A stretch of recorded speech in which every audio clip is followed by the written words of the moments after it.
My name is Ugochukwu Obunaya and God's Kingdom. My name is Ugochukwu Obunaya. Hi there, my name is Praise Oladipo and Choklam Bootcamp. Thank you, Incubator. Hi there, my name is Praise Oladipo and in the My name is Akinsonya Olatomiwa and I am here live at Future Clan Bootcamp. I signed up for content and copywriting class and so far it has been so amazing. Believe me, when I say the classes has been so educative, they are so insightful. They are fun, and so yeah, the classes has been amazing. We've had group works, lots of presentations, and I would actually recommend this to everyone. And I just want to say a very big thank you to Incubator for actually bringing together this amazing program, because I mean, this is no joke at all. Bringing 1,000 plus people for this on a full scholarship, I would recommend this to anyone and everyone I know. Thank you so much. My name is Akinsonya Olatomiwa and I am here live for actually bringing together this amazing program, because I mean, this is no joke at all. Bringing 1,000 plus people for this on a full scholarship, I would recommend this to anyone and everyone I know. Thank you so much. My name is Akinsonya Olatomiwa and I am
Good evening, everyone. Can you hear me? Please confirm if you can hear me now. Am I audible? Okay, good evening, everyone. Welcome to class. Sorry, I didn't know I wasn't audible. I've actually been speaking. I didn't know I was speaking to myself. All right, I'm sorry about that. So, how was your day? How was your day? Thank God it's Friday.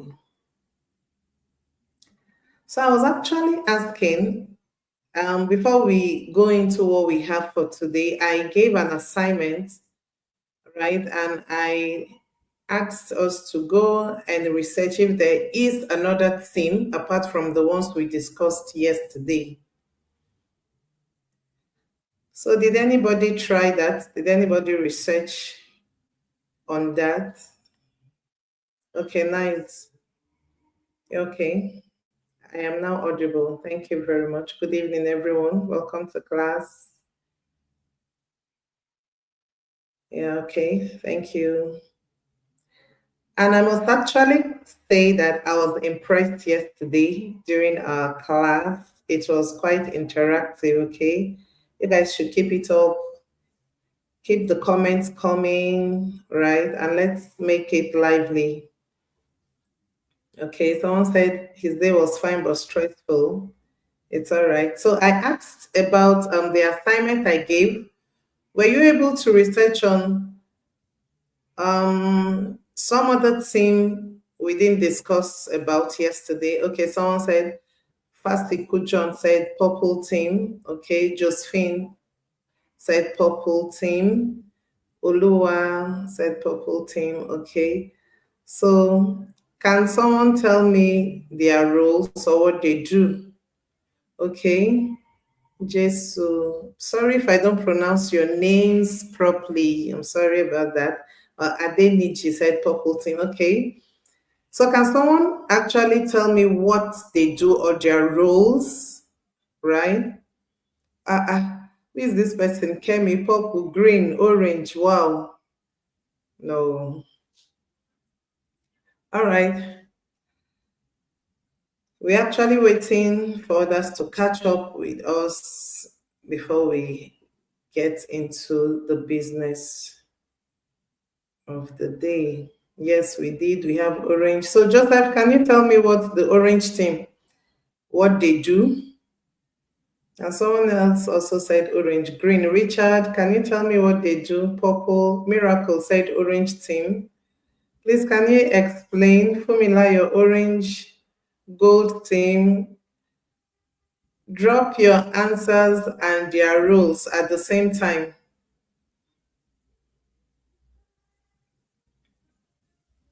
Okay.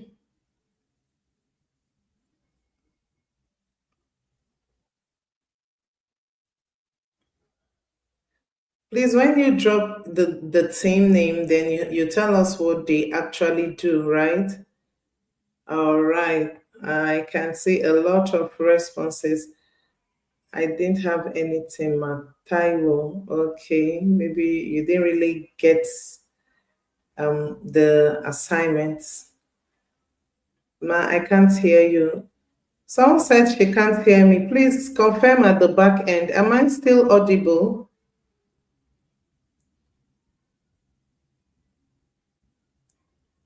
Okay, I am audible. Then maybe check from your own ends. Maybe you need to increase the volume on your system or your device. All right. Thank you very much for your responses. Keep it coming. Okay. All right. Now we are set for the business of the day. Thank you very much. Thank you so much for your responses. Thank you so much. Okay, so now today we're going to look at basic IT concepts. Okay, we talked little about terminology used in cybersecurity, right? And can someone tell me one terminology we explained? Just one or two. Can you drop that on the comment section while we wait for others to join as well? Before we go into basic concepts, can we just drop some of the terminology we talked about on our comment section and what they really mean?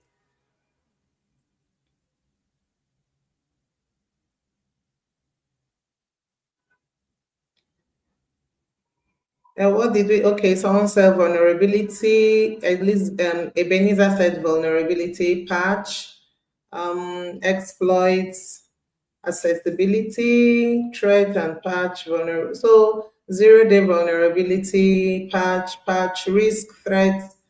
All right. So what do they mean? Vulnerability. What does it mean? What does vulnerability mean, please? Yeah, firewall, threat. Someone is writing confidentiality. Okay, I didn't get the assignment yesterday, ma. My network was very bad yesterday. Sorry about that. All right, can someone tell us the meaning of vulnerability? Just drop it on the chat box. Can drop it on the comment section what vulnerability means, and also drop what patch means. Vulnerability is weakness of what? Of a human being or what? So saying is a weakness to a layman, he or she might be confused, right? So,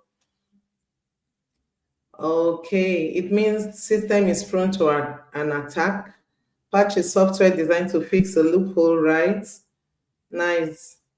Prone to risks, vulnerability, weakness. Okay, so if you're talking of weakness, what are we really saying? What is weak? What weakness are we talking about? Yeah, weakness of what actually?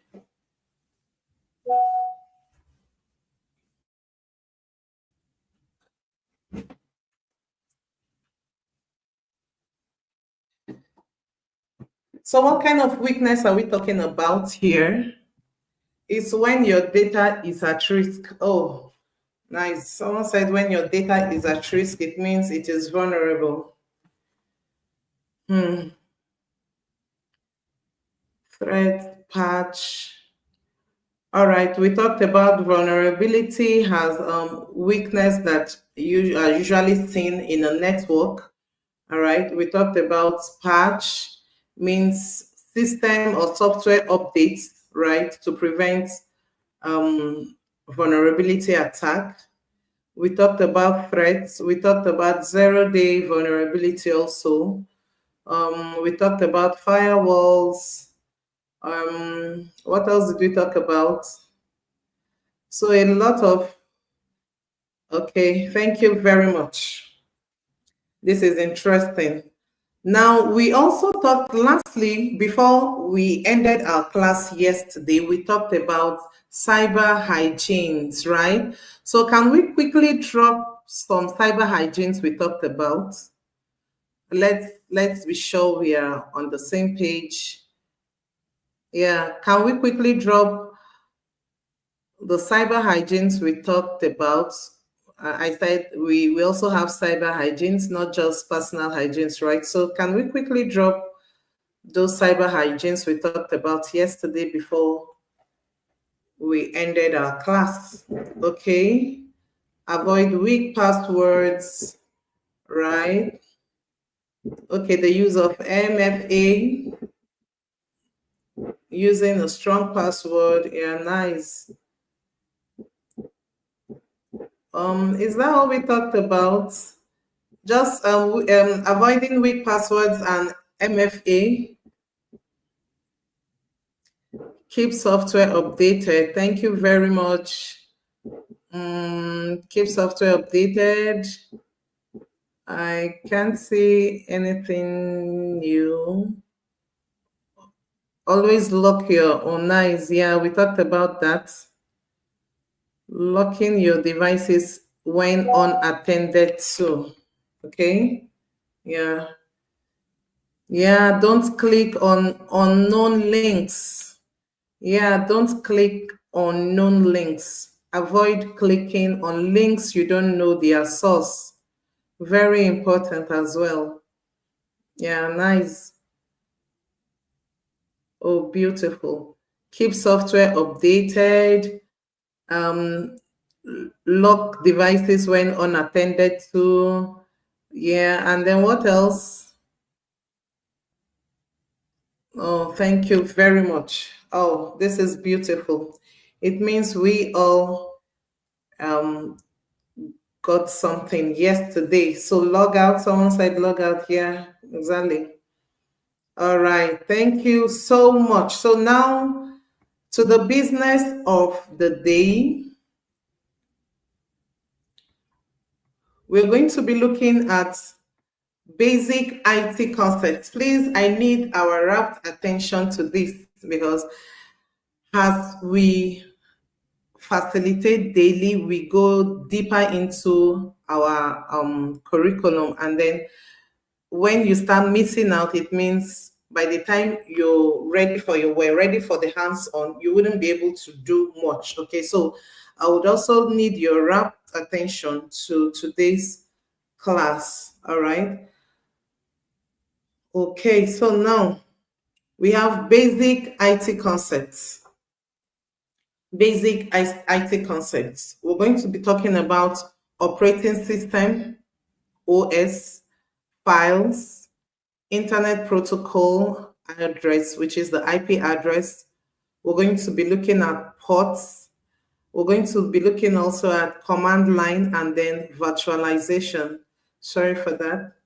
Right. So these are the basic IT concepts we'll be looking at because all of our stuffs will be around all of this. Okay, so first is operating system. What is an operating system? We've heard of operating systems. What actually is an operating system?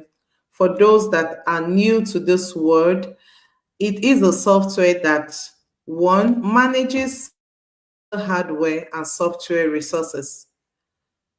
So computer also has resources, and there is a software that is responsible for managing of these computer hardware and software resources. That's number one. Remember, it's a software, okay? Secondly, it acts as a bridge between the user and the hardware. All right. You are the user and your system or your device is the hardware. Okay. So there is a connection that you don't really know between you, the user, and the hardware. There are things that are going on between the user and the hardware. In between the user and the hardware is what we call an operating system. It acts as a bridge. You need to cross over. You need to get something from your system. How do you do that? There is a software that is responsible for that, and it is called the operating system. Three, it provides essential services like file management, memory allocation, and process control. All right. These are just basically the things an operating system does. Right. It manages computer, hardware, and software resources. It acts as a bridge between the user and the hardware. Okay, and we know the work of a bridge, right? We know what a bridge does. It's like a connection. You need to go to the other side. You need to get something from the other side, and the only access, especially if you're using if there's like a river, right? Or you need a bridge to cross over to get whatever you want to. So that is exactly what the operating system does. Okay, and it also provides essential services like file management, memory allocation, and process control. Now, its functionalities. One, these all of these are what the operating system does. One, process management. process management. Please pay attention to this. A process, first of all, you should know what a process is, and then what manages those processes or a process, as the case may be, right? So one of the functionality of operating system that it manages processes or process. Okay, so first of all, you know what a process is. A process is a running program. For instance, when your Chrome is running, your MS Word is you're working on your with your MS Word, you're working with Excel, you're working with whatever you're doing on your system at that moment, it means a process is running. Okay, so whatever you do, it means you are running a program and it is called a process. And the operating system, one of its functions in process management is it starts, it stops, and it schedules processes. All right. It starts, it stops, and it schedules processes. Number two is it prevents crashes. Like it doesn't mean if you're working with your MS Word, you're working on some documents, you can listen to music at the same time. You can you can do a lot of things at the same time. So the reason why you don't have clashes between your processes is because the operating system manages all of these processes very, very well. All right, so I want us to quickly do a hands-on. All right, I would want you to go to your search bar on your taskbar. If you're using a Windows system, go to your search bar. I don't know if I can share my, okay, let me share that so you see what I want to do.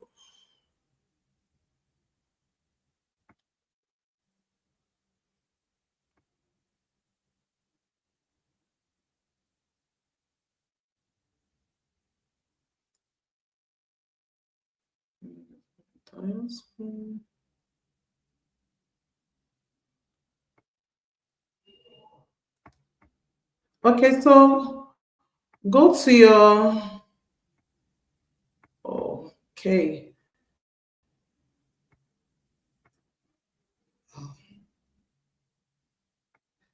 Go to your, I don't know, can you see my screen? Confirm, please. Can you see my screen?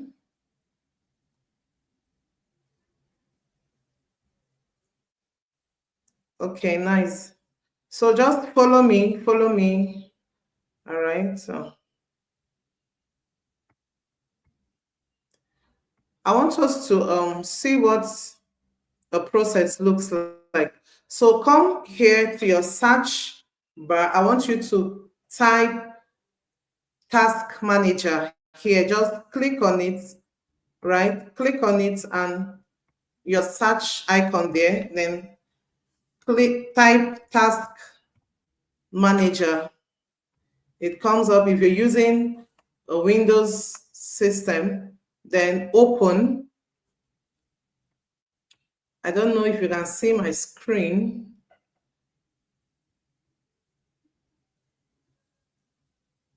My screen is not yet up. Oh.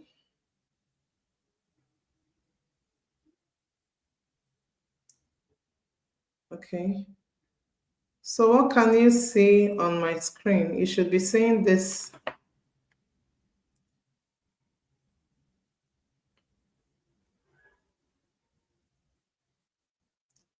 Please, what can you see on my screen? Okay.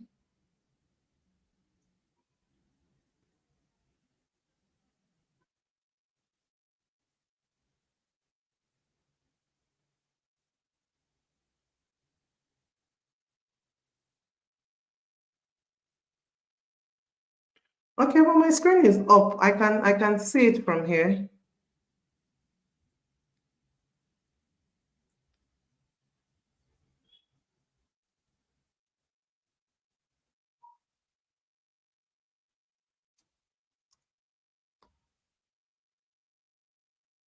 Yeah, this is where we are. Yeah, tax manager. Oh.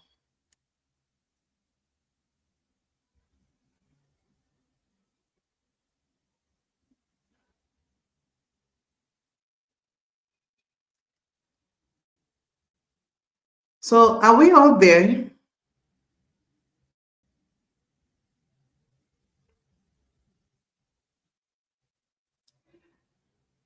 I said task manager. We're talking about process management.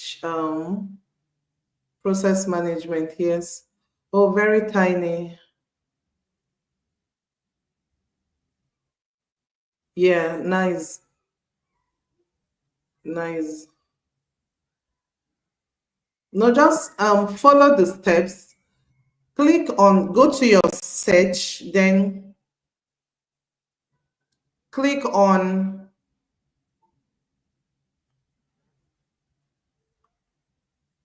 task manager. You will see a lot of processes running. Okay, so here my Google Chrome is running.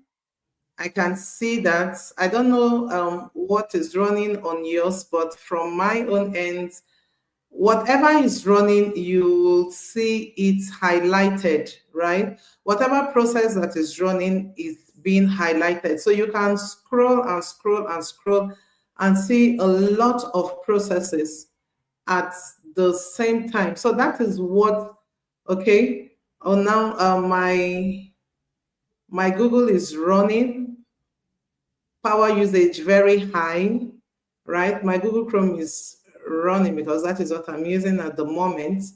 Okay, so whatever thing I'm doing now, right, it's all here. This is a task manager that shows different processes and what is happening at the time. As we're going, we'll still revisit this, and then we'll have a clearer knowledge of what I just said. Okay, so I want to stop sharing. Okay, so we can see that we have a lot of processes, right? A whole lot of processes. If you're not able to do this, can you just indicate? Okay, if you're using Mac operating system,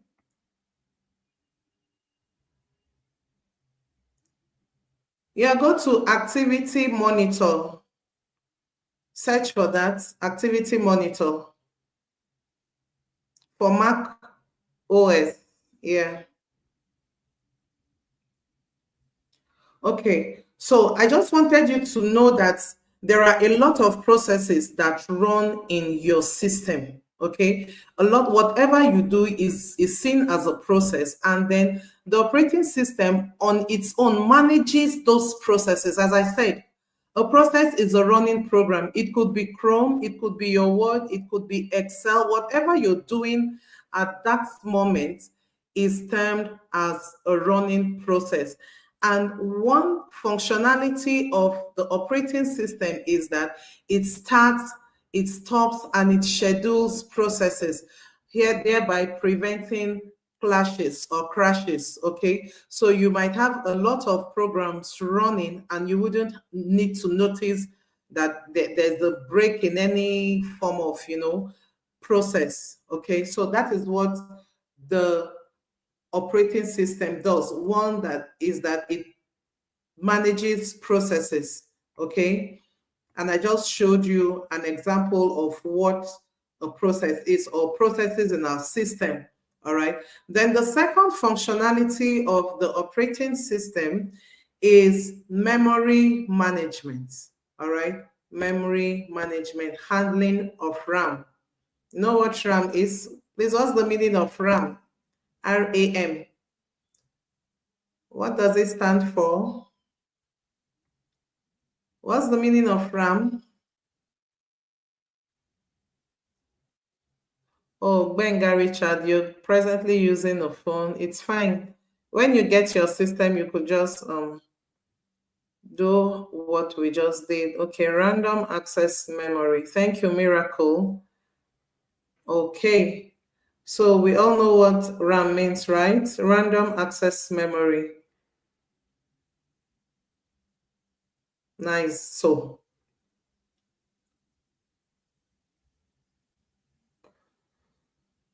the operating system allocates RAM to applications, that's to apps, right? Thereby, it prevents applications from using too much memory, and also uses virtual memory, that is swapping to disk when the RAM is full. All of these are what the operating system does. So the first one is process management. It manages processes, right? Then here it manages memory. It allocates memory, required memories for each application, whatever memory an application needs to run, because for an application to run, there must be a certain memory that is allocated to that particular application. All right. So what the OS does is it allocates, it apportions memory, not too much memory to like a particular application, so that others will not be left.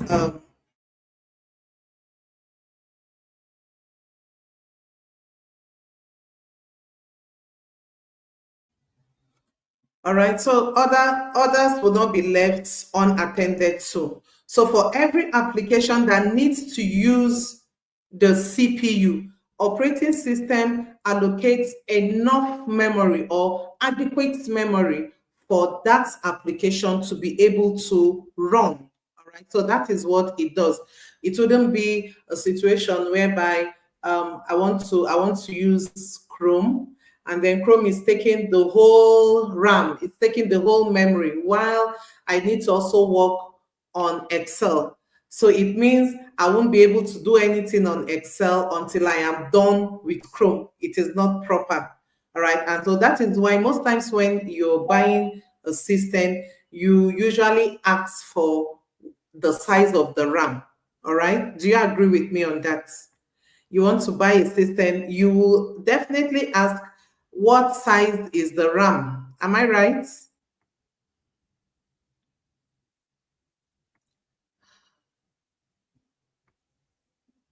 Am I right on that? Okay, so why do you really ask the size of the RAM of the system?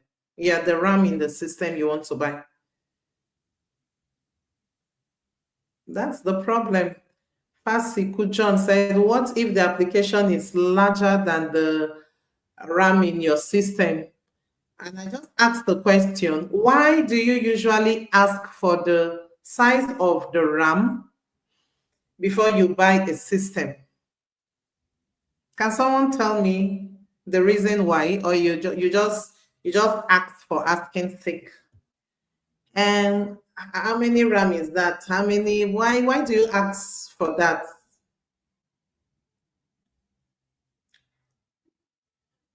Okay, Samuel Etienne said it is to know the capacity, right? Because of the operating system and the application to run on the system.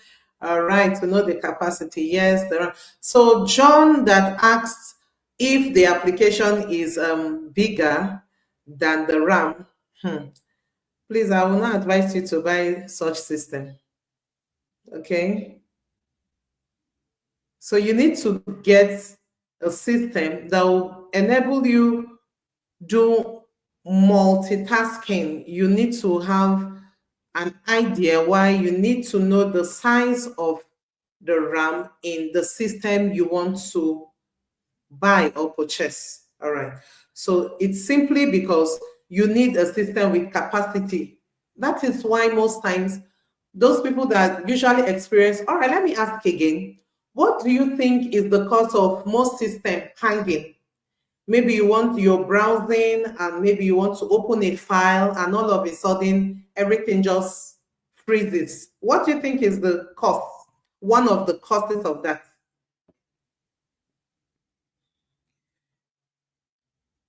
Yeah. I'm waiting for our responses.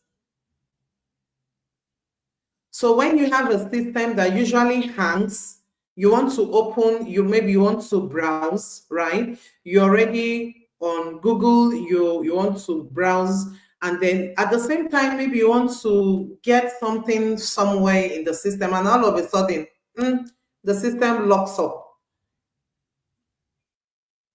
What do you think is the one of the reasons for that? All right, the RAM is slow, weakness, capacity, memory is full, yeah, not maintain insufficient memory. So it all boils down to what we are talking about, right? So if you don't want to experience all of this, it is expected that before you get a system, you should know the size of the RAM. So you wouldn't experience it. Could be very frustrating. I can tell you that for free. All right. So that is one reason why when you want to get a system, you need to get a system that has the required size of RAM depending on what you're using that system for. Okay. All right. Thank you very much. So this is one of the things you should know, that probably one of the reasons why your system hangs most times is because you have no space in your memory, or your RAM size is very low. All right. Thank you very much for your comments. Nice. Okay, so let's go back to what we are talking about. Then another functionality of the operating system, remember we are talking about the operating system. Another functionality of the operating system is organizing files and folders, right? It manages, creates, deletes, and store files. It gives permission who can access files, right? Then file system, we have the new technology file system for the Windows, and then APFS for Mac OS. All right. So these are what the operating system does. It helps in organizing your files and folders. It helps create, it gives access. Okay, it gives access to who can access a particular file. Mostly this is done in if you're using a Linux operating system, you know what I'm really talking about. You can grant permission to whoever you want to, and you can also deny permission to accessing of files or folders, right? So this is what an operating system also does, right? The first one I said, it manages processes, okay? The second is it manages memory, and the third is file system management. It manages files, all right? So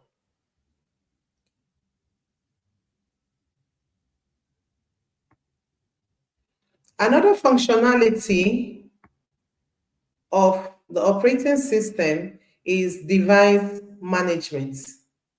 It manages devices.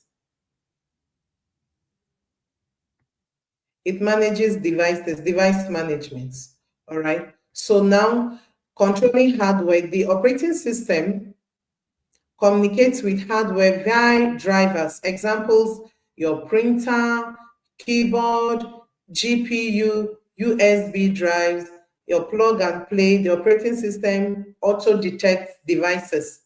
So whenever you plug in a device, something tells the computer that, oh, something has been plugged in, an external device has been plugged in. It is what the operating system does.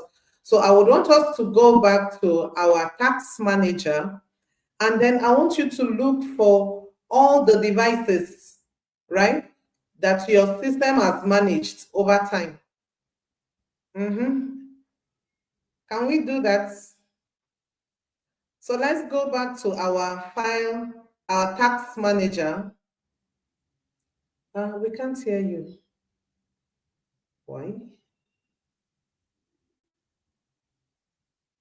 Oh. Can you hear me? They said they can't hear me. Please, can you hear me? Confirm if you can hear me, please.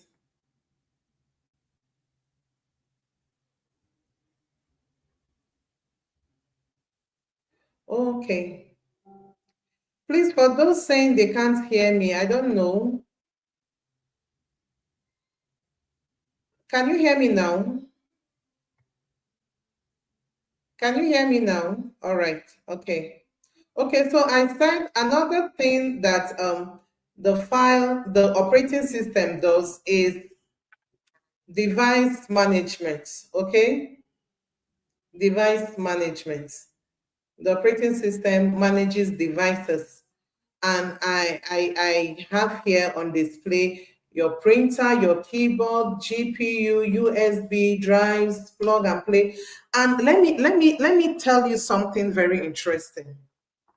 When you drop your system with someone, maybe the person you don't really trust the person, okay, and then you come back and you find out that, oh, probably the person must have tampered with your system, maybe has plugged in an external device to get some information from your system.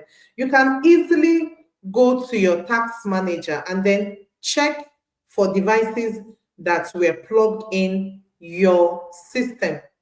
So all of these things are you knowing that all of these are not just for you to know that the operating system manages devices. It's also for you to know that you can use this knowledge to actually know the devices that have actually been plugged in to your devices or into your system.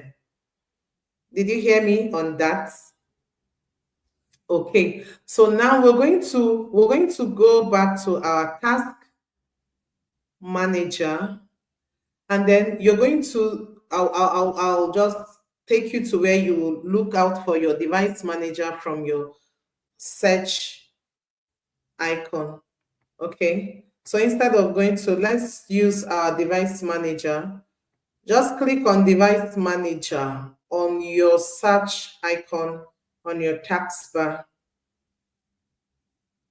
So let me share my screen again.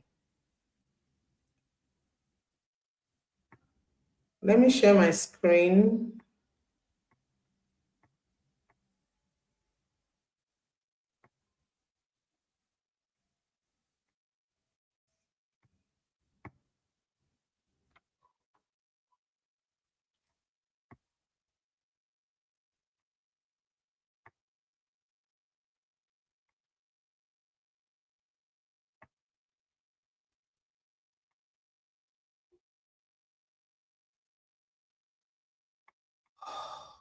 All right, so now we are here.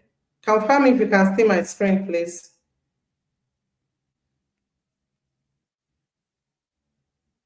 We are going to look out for devices that have been plugged into our systems, okay? Since we say that the operating system manages devices, let us look at the devices that are been plugged into our systems. Can you see my screen? Am I sharing?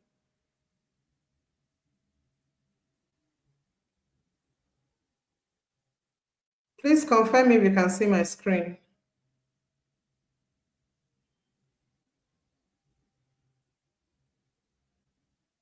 Okay, so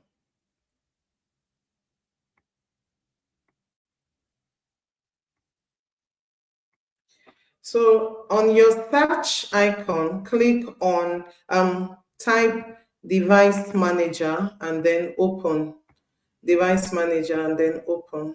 Okay. I don't know if you can see that. So you can just play around. All right. You can just play around with all of this.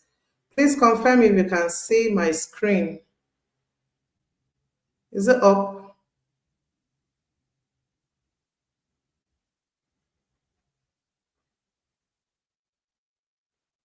What can you see? What can you see, please? Oh.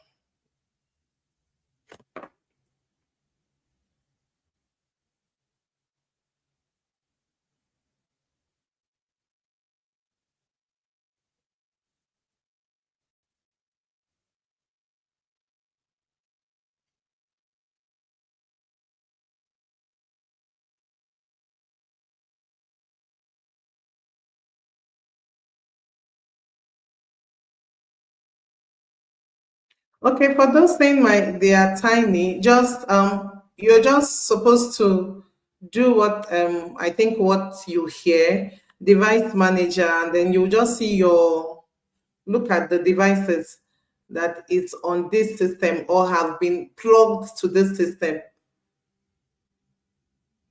Okay, just it's a very simple thing.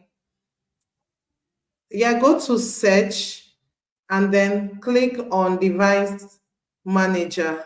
That's all. I have here audio inputs and outputs, right? Then I have batteries, I have Bluetooth. When you double click on each of this, it comes up with all the devices that had ever been plugged into your system. Do we understand? Okay. Can you see now?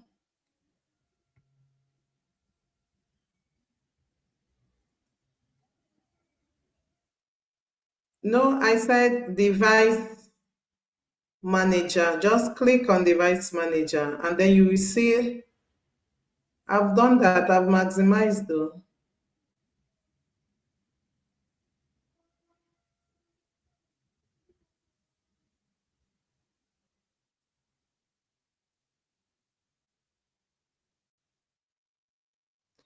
Okay, so when you double click on any of these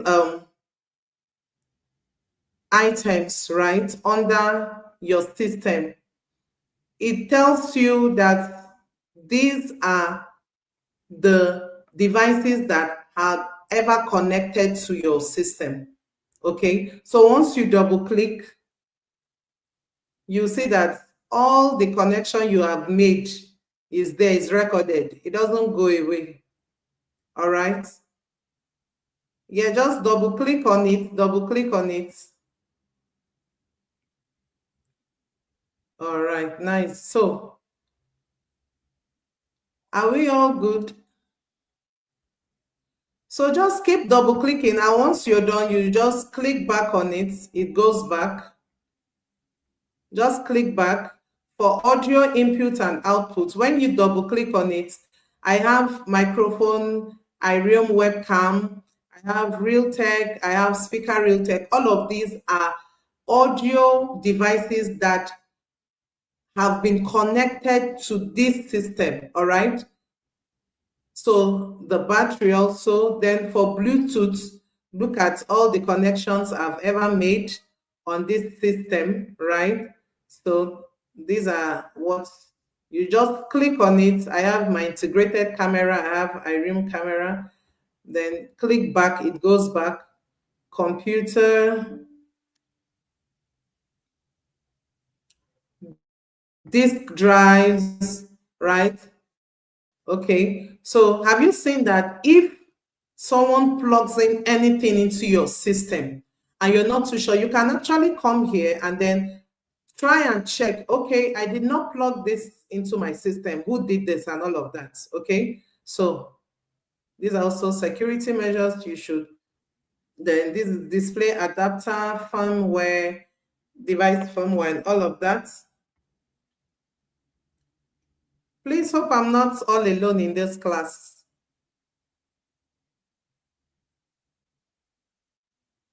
Exactly. So we can now go back to our, okay, look at other devices. Go to other devices. You have human interface devices. You have keyboards. You even know your kind of keyboards. All right, so click on keyboard and tell me your type of keyboard. Click on keyboard and tell me the kind of keyboard that is on your system or is installed on your system or what you're using. Me, I'm using PS2 keyboard. So click on keyboard.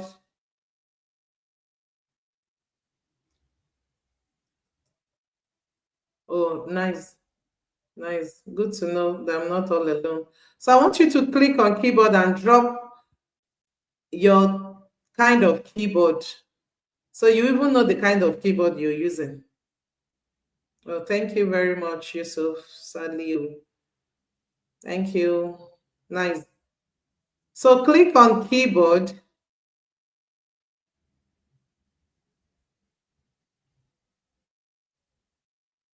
Oh, nice. Someone said she's using standard PS2, right? Okay. Hmm. Okay. So PS2 keyboard, nice. Standard PS2 keyboard device, HID. Oh, so nice. So nice, nice, nice. Okay. So now you know your kind of keyboard. So, and then your monitor is there, your network adapters. Click on network adapters and you see a whole lot of things there. Okay.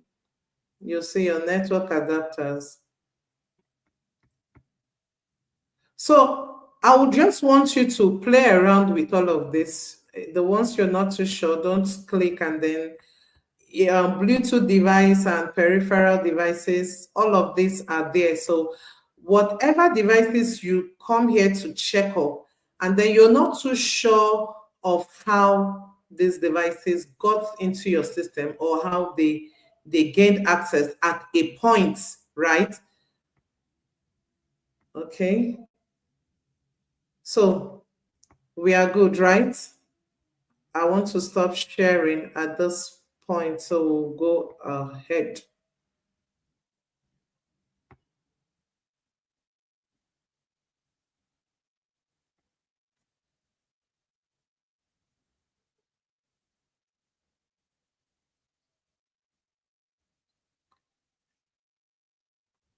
Okay.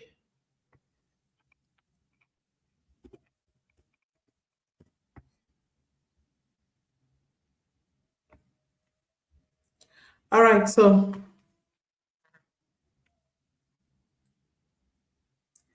are we all together?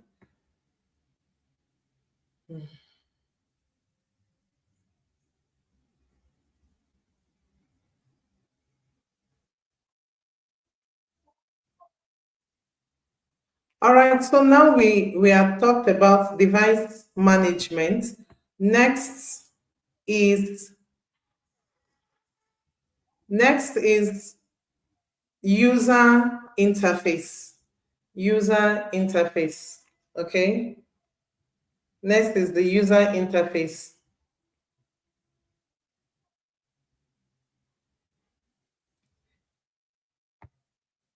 Now the operating system also manages user interface, like the graphical user interface and the command line interface. For the graphical user interface, these are what we just see on our systems, on our devices, the use of icons, the use of windows, menus, each of these can just be seen, all right?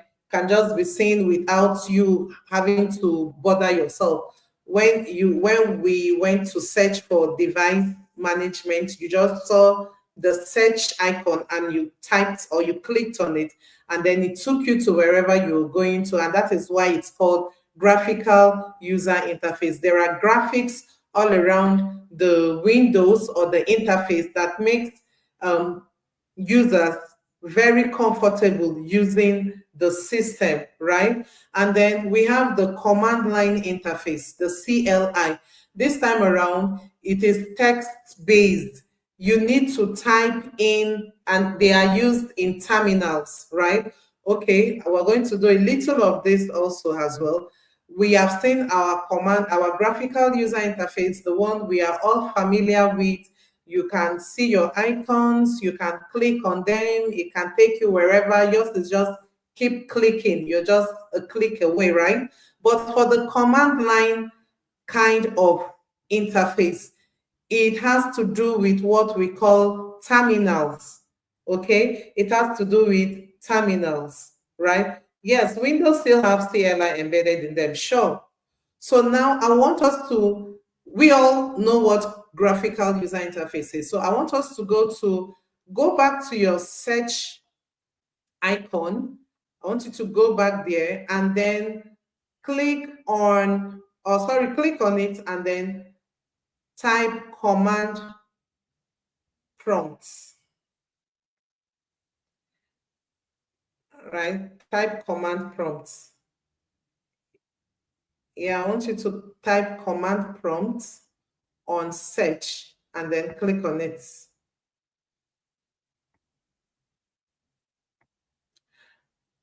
Please type command prompt. Yes, please.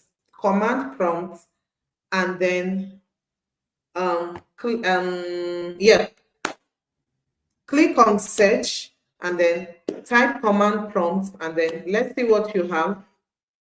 Can you hear me, please? Okay, if I need to share, do I need to share my screen? I think this is very simple for now. To let you know there is another user interface apart from the one you're seeing, the normal one you're seeing. Do I need to share my screen on this? So if you're saying yes, just write it in full so I will know, yes, you need to share your screen, or yes, I understand, I don't know, or no, no need. Yeah, thank you. Right? Oh, nice. So have you seen what, when you typed command prompts, what came up? What came up?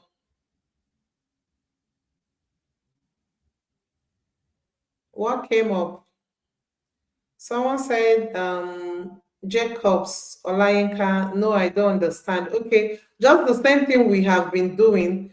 Go to the search icon on your taskbar and click on the search icon and then type command prompts.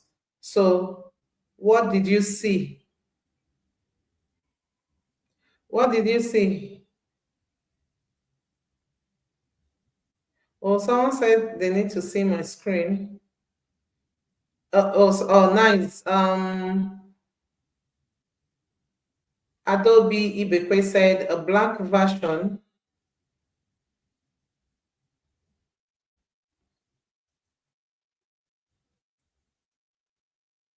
I need your feedbacks on this, please.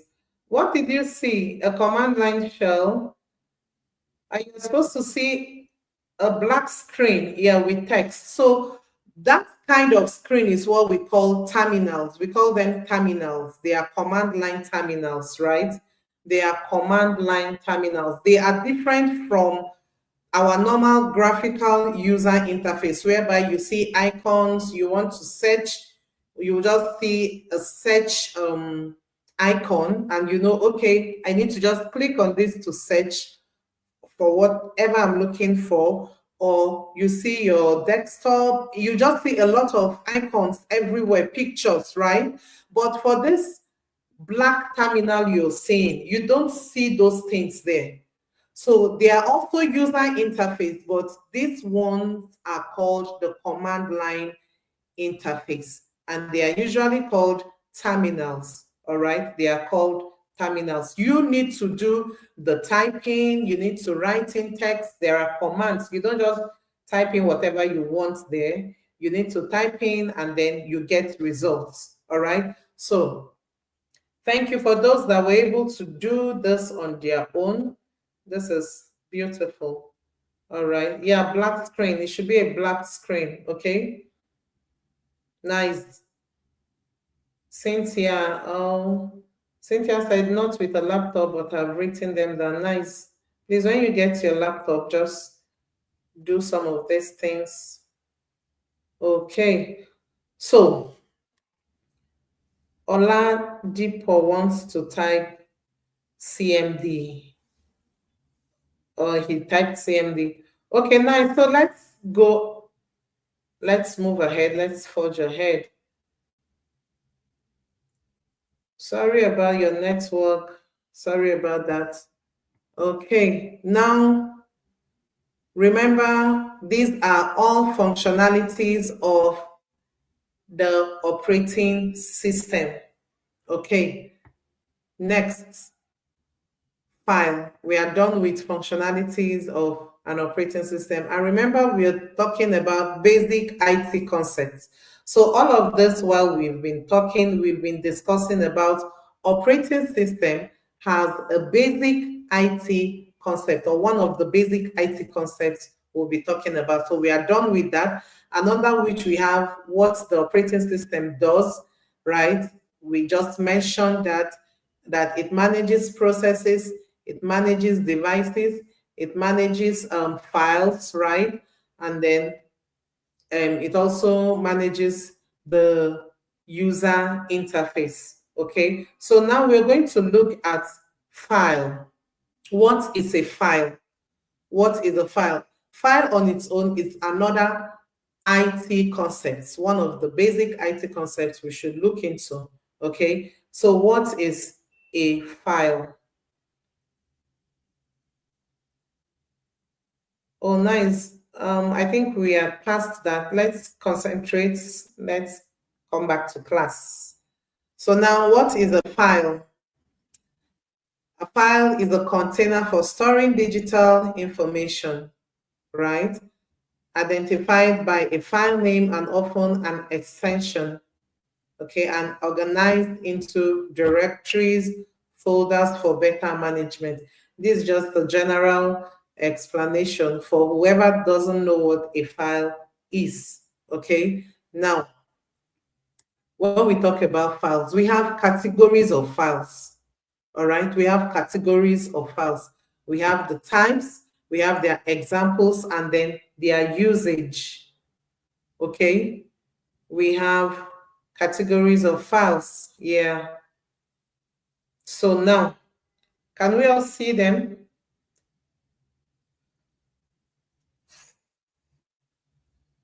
The type here under text example.txt.docx.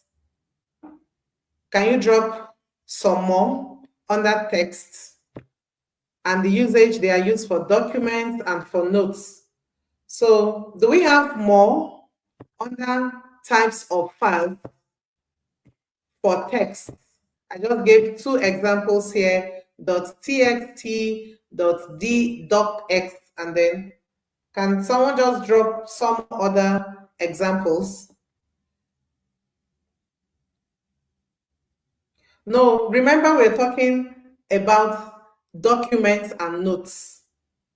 Yeah, PPT. And what does it stand for? PPT stands for which kind of environment? PDF, right. XLS, nice. Yeah, so um tight tech, calm down. We are still talking about text files. We are still talking about text files, okay? So let's take it bit by bit. All right, nice. So we have some other types of text files apart from the examples I gave here. We have PDF, we have the the PPT, we have the XLS, right? For PPT, is for PowerPoint.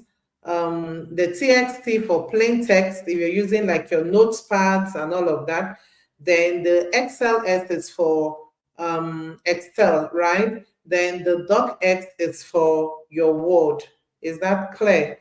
Now, the second is image, the file image or image files, and then examples are .gpg, .png. Do we have more?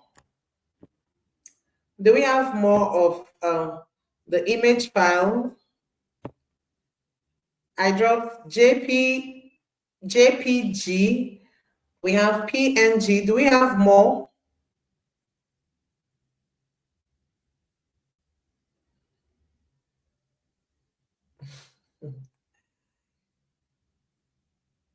Oh, Tide Tech. He said, thank God you read my comments once. Oh, you think I don't see them?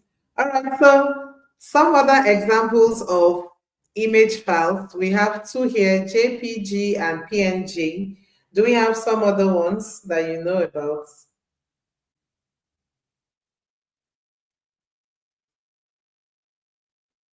Yeah, do we have more? Yeah, okay. Nice. All right. So, and these ones are for photos and graphics. Okay. You use them to save photos and graphics. Right. Okay. Bitmap, JPEG, PSD. Oh, nice. Okay.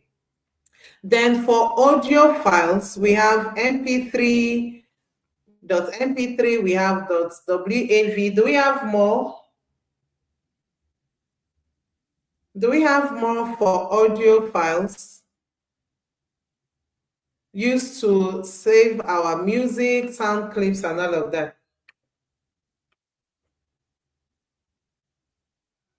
Olalekan, okay, I think the technical group are working on that.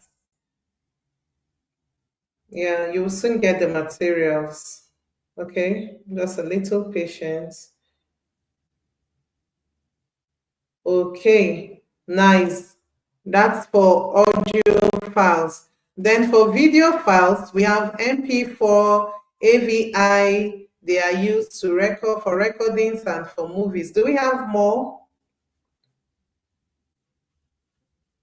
Do we have more? Okay. So then for executable files, we have the .exe, .sh. Do we have more? Yeah. I think this is where that my friend, what's his name? Tides Tech comes in, right? So do we have more? Tides Tech, do we have more? Because I think you were a bit hurrying now. So we've gotten to this point now. Executable files. They are used to run programs and scripts. So most times when you download some files, when you download um, let me say an application, right? After the download, you click on the file menu up and then it starts running scripts. All of those programs that run on their own are called executable files. They run on their own, they run as scripts, right? And all of that. Nice. Then for compressed files, we have the zip, we have the RAR, bundled files for sharing. So all of these are categories of files that we should know what to do with them. Okay. All right. So when we come back, I think it's time for our break. When we come back, we'll continue. Please come back after the break. Okay. We have a lot to do and to talk about.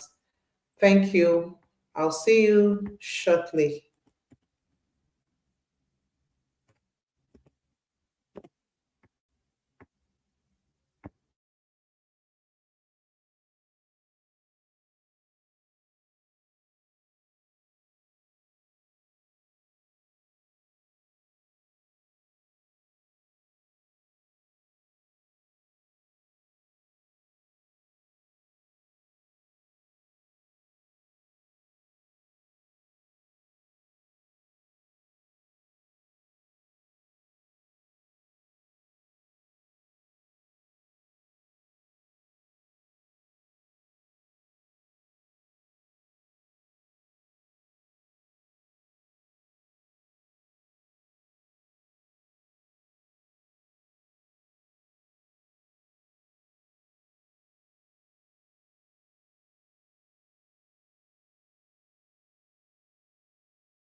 Okay, welcome back, everyone.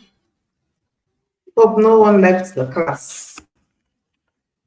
Okay, so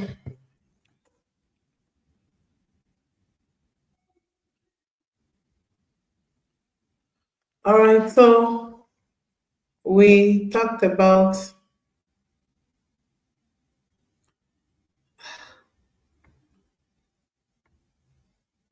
we just talked about categories of files, okay, and then before we went on our break, now we are going to look at IP address. IP address, very, very sensitive. I would like you to pay attention to this concept, okay?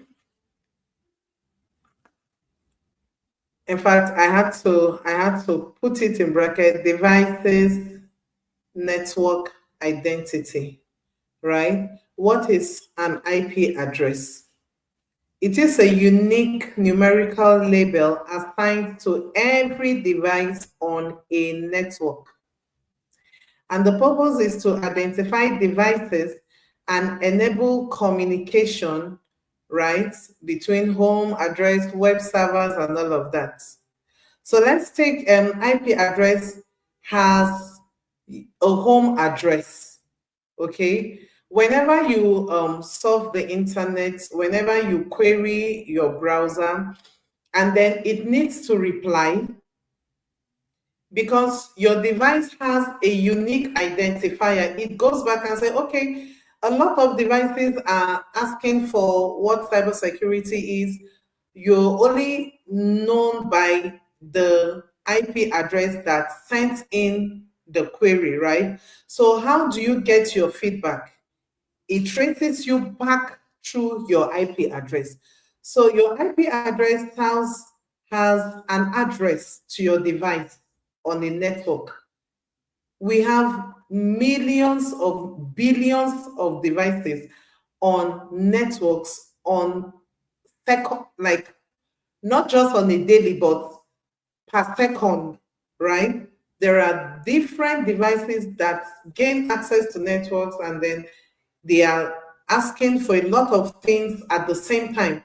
So how are you attended to, right? If you're on a network, how are you attended to? You're attended to by your unique identifier. You are attended to by, okay, this IP address reached out and the query was, okay, I want to know more about cybersecurity. So now we want to reply the query, right? And then your response is taken straight to your system. And that is why an IP address is very important. You see, this thing works in milliseconds. It's not rocket science. They don't need to think about it. This is technology that has been put in place. Okay. So, and then we have formats of IP address. We have the IPv4, that's the version 4, and then we have the version 6. This is the format for version 6.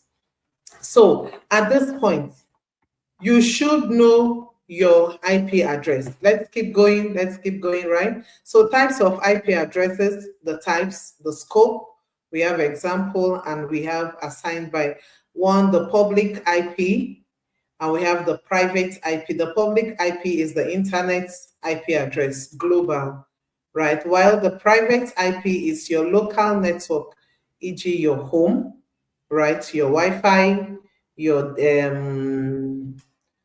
hotspot, whatever, right? Whatever thing that provides internet or network to you in the office, at home, your workplace, and all of that. Okay. Then example of this is the example for the public IP, and then for the private IP, this is a, remember, it is assigned to your device. Once your device is connected to a network, it automatically has an IP address. What the server or what your web browser sees is not the name on your system.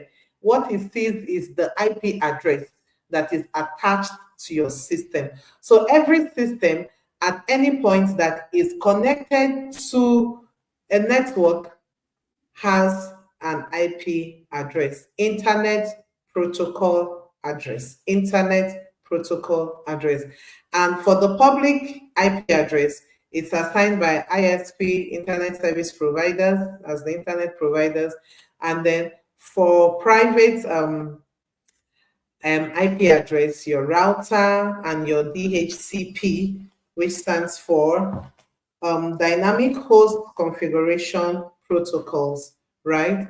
And let me just buttress a little on this DHCP. What it does, it has this functionality of automatically assigning a unique IP address to devices. That is what it does, right? This is what automatically assigns your IP address to your device.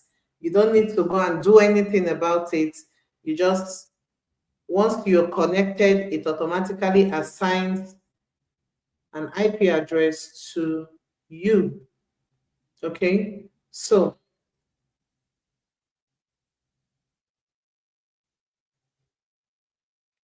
I want to check the comment sections too. Okay, then another under this we have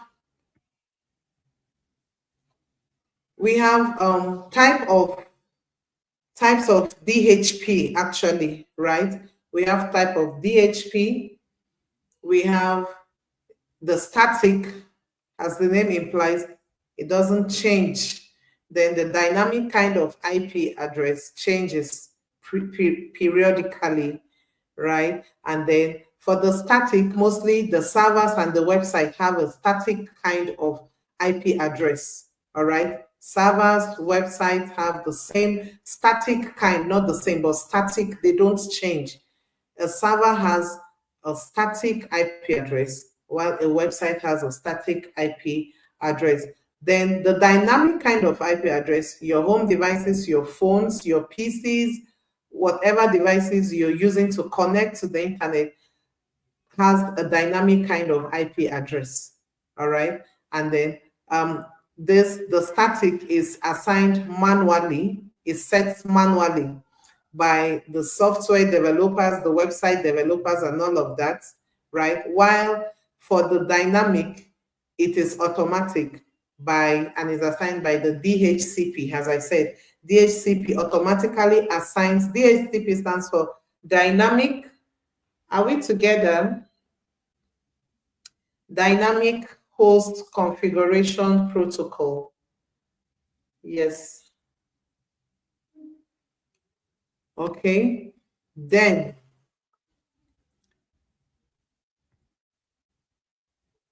I would want us to do a little hands-on. Are we all together? I want us to do a little hands-on on this topic or this concept, the IP address concept. Wow, where are others? Some left the class. So I think you should know your IP address, right? At this point, it is necessary you know your IP address. So I would want us to go to our command prompts. That's that screen you saw. And that's the easiest way for you to check. Go to your command prompts and type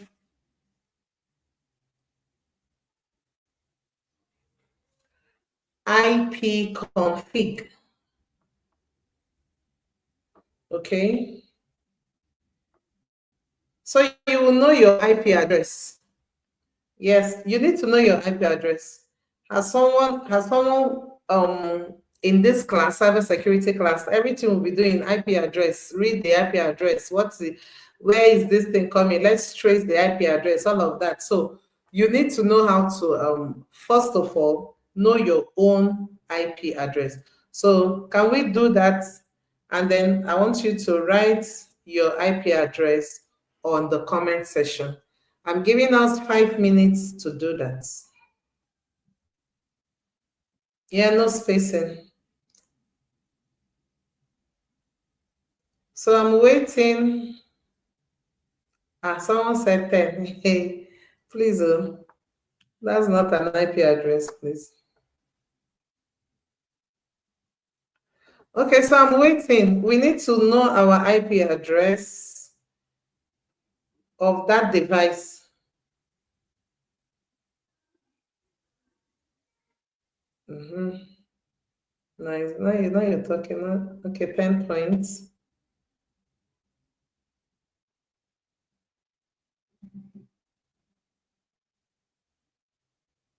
Emmanuel Anthony. Yeah.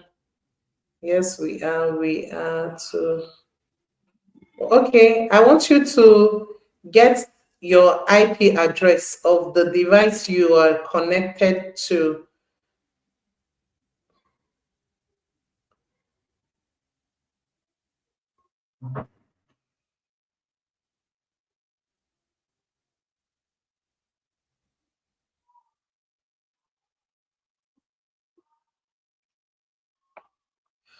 Okay, instead of dropping it, if you have your IP address, just say yes, because I don't know those here.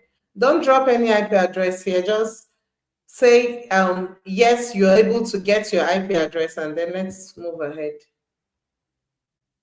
IP config, please don't drop your IP address here. Just say yes, I've been able to know my IP address. Okay. Don't drop any. Yeah, okay, nice. It's fine. Ekong Asang, that's a nice one. Yeah. Okay, I said go to command prompt and type command prompt, your command prompt, the black surface that you saw when I was talking about user interface. I talked about command prompt. So we all went there and I had a reason for that. So now you're going to go back there and then get your IP address. Remember, your IP address is your unique identifier on a network. So you really want to know what your IP address is, right? Very nice. Ebenezer, beautiful. Hope you're not just typing and just so that we'll keep going. But it's very important you do that. Okay. So, but I don't want you posting it on the don't post it fully, right? Just tell me yes, I was able. Yes, I have done mine. I'm able to get my IP address and all of that. So who has issues knowing his or her IP address? Okay, I can be Temitope. Yes, I'm able to get mine. Okay, it's fine when you get close to your laptop. I have seen mine. Nice. I did it and seen already. Beautiful. How can I find mine on MacBook? Okay.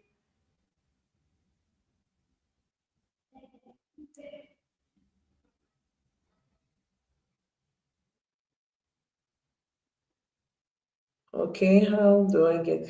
Just type IP config for those using Windows. Type IP config.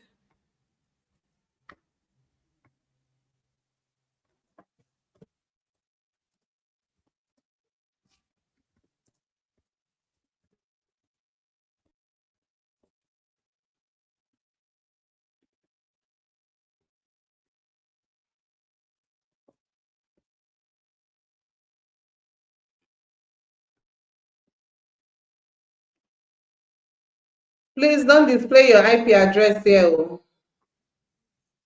Please don't display it here.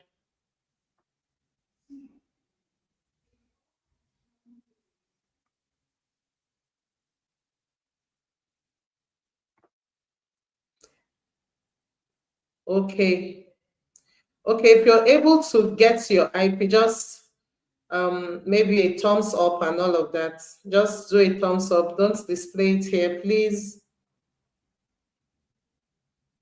Don't display your IP address here. Just do a thumbs up, please. If you're able to get it, do a thumbs up. Just send the thumbs up. ifconfig is for Linux.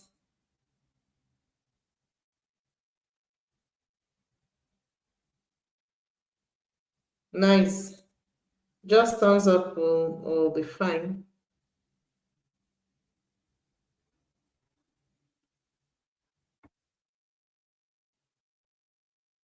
Okay, so let's just have a thumbs up if you're able to do that. If you're able to get your IP address, I need to see your thumbs up. If not, just wave. Okay. Wait for those that were not able to do that.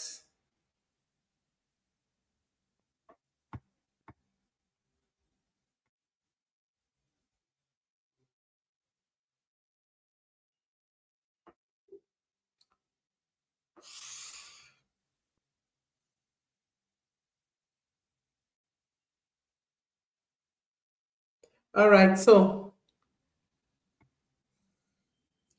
okay, so it's like a lot of people had issues, right? Just IP config on the command prompt and then you're good. Oh, nice. So you're going to do this when we come to class tomorrow. We're going to check if yours is static or dynamic. So I want you to write it down somewhere. Write your IP address, the one you checked this night. Just write it down somewhere, and then tomorrow we'll do another check. So, oh, tomorrow is not class. Sorry about that. Sorry. So, but okay, when next we'll meet, we'll need to do a check to know if yours is static or dynamic. All right. Okay. Are we good to go?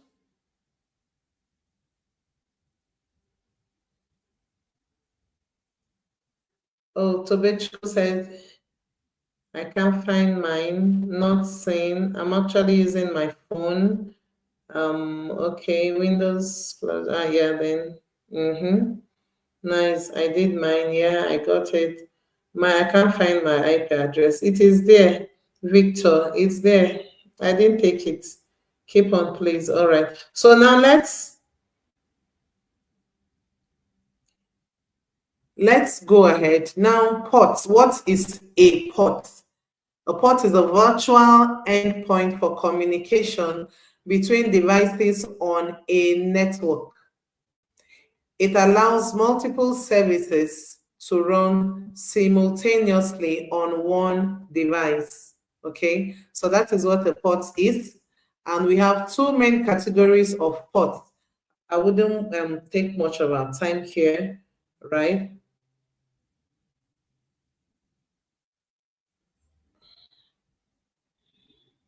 And T-shirt, I can cite two at my end, Ethernet and Wi-Fi, right? So just, okay.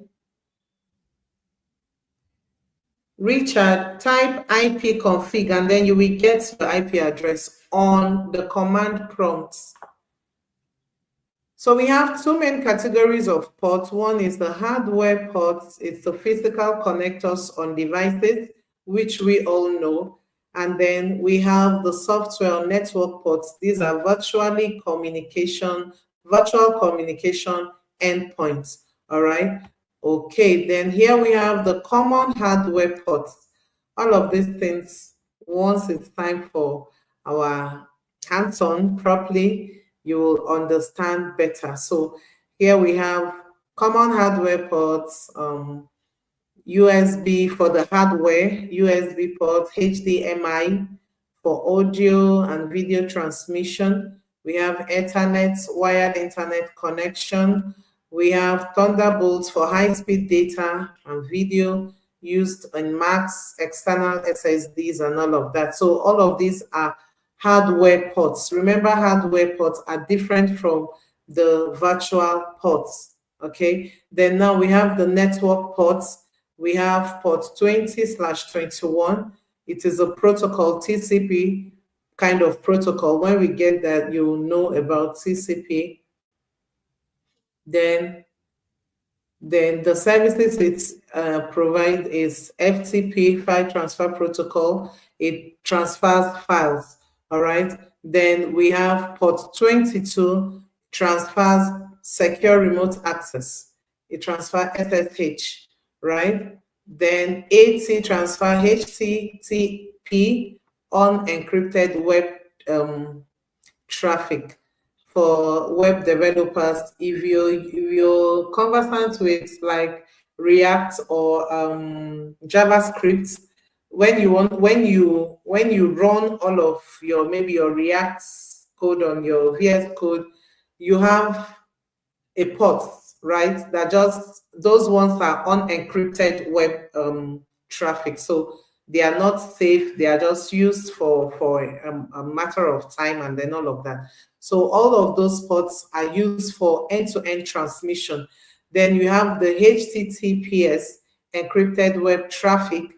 These ports are used for HTTPS and so on. Okay. I'm not looking at your comments. I'm sorry. I think I'm running behind time, so I'm a bit fast. So sorry if I've not checked what is happening. Please, how can I get it? It's simple. Can someone just drop the command ipconfig for Windows users?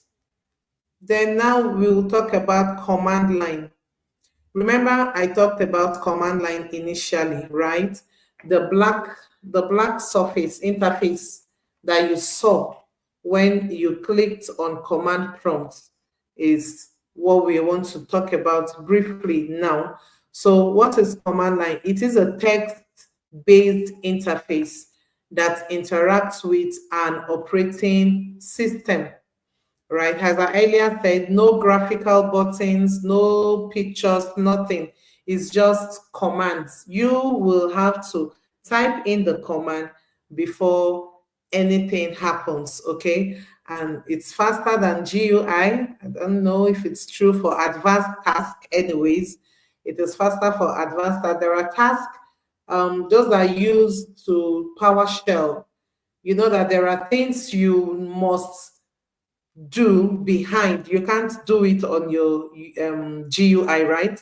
It has to be on PowerShell, which is a terminal. So there are some tasks you want to carry out. You don't carry them out on GUI, on the graphical user interface. It has to be on your command line or on the terminal, okay? And it's used by IT admins, developers, and power users, okay? So now we have simple commands. And I would like us to try this out. If you're using a Windows, if you have a Linux or a Mac OS, we have some simple commands that you would run. Yeah, so let it come up. Simple commands for your command lines. Remember, we are talking about just you typing text. That is it, text. And one of the commands I gave you to look out for your IP address is one of the commands for the command line interface, okay? So the IP config or the IF config for those using Linux is a command line is a command line used in this command line interface. So we have some examples. We have a lot of examples. You can read up, you know, do your research, try, and then see what happens when you type in all of this. So for Windows, we have just to list files, we have dir is a command. For Linux or Mac OS, we have the ls. Then to change directory, cd, the same thing. So you can just try up all of this. Okay, now you see here for network information, just the one we just did now. You see for Windows is ipconfig, right? For Windows is ipconfig, and remember where to type this is on your command prompt on that black interface. Okay, so when you type ipconfig, it gives you network information about the network, your IP address, and a whole lot of information you need to gather from that network. Then for Linux, if you want to get your network information, this is the command you should type on your terminal, ifconfig or IP space A. All right. And then for Windows, you can just try this out. You type help. For Linux, you type man command. All right. So can we just do that quickly? I want us to type help. Type help. If you're using a Linux, type man on your terminal. If you're using a Windows, type help on that command prompt. On that, so let's do that fast, and then let's see what we have. Type the last command on your screen. What you see, the last command on your screen. For Windows, type help. Then for Linux, type man. Yeah. Okay. Let's do that quickly. Exactly. Okay. Tide Tech. The help brought instructions. Oluchi Lawrence Donma. Simply type ipconfig. That's for those that are yet to know their IP address, right? So what I said now, just type the last command on the table under Windows and the one under Linux. All right. So if you're done, just give us a thumbs up.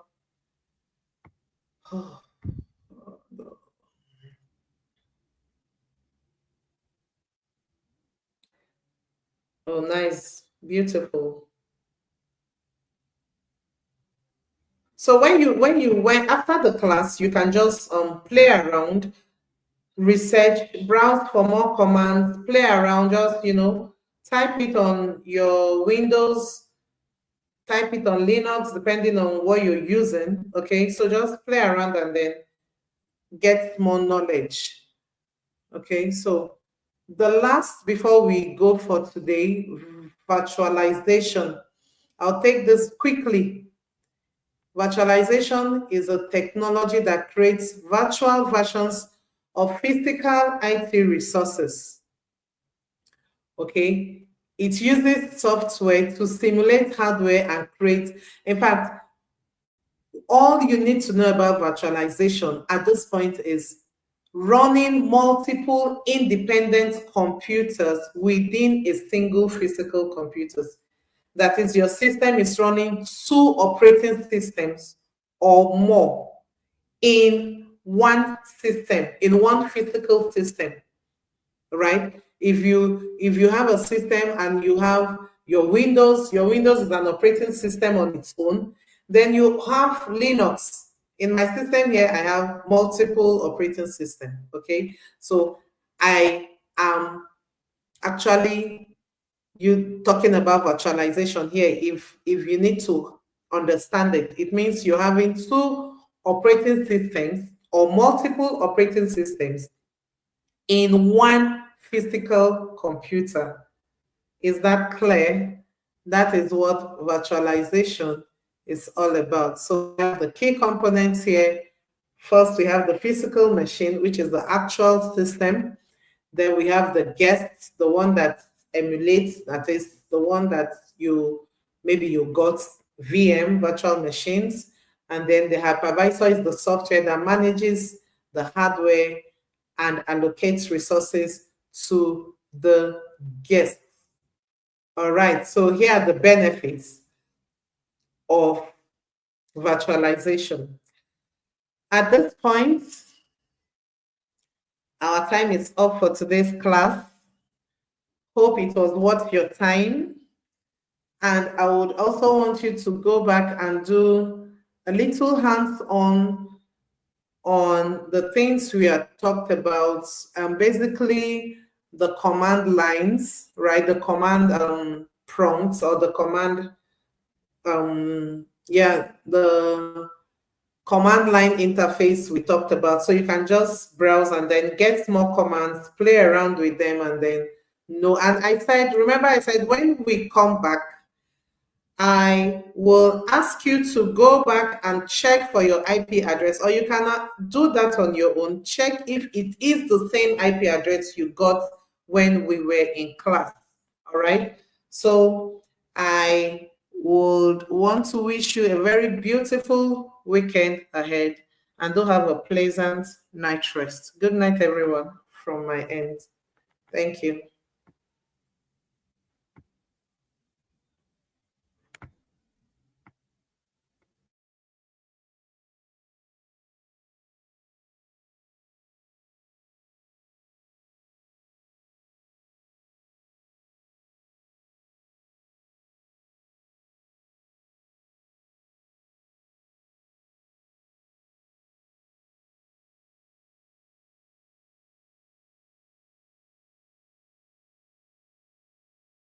The journey of 1,000 miles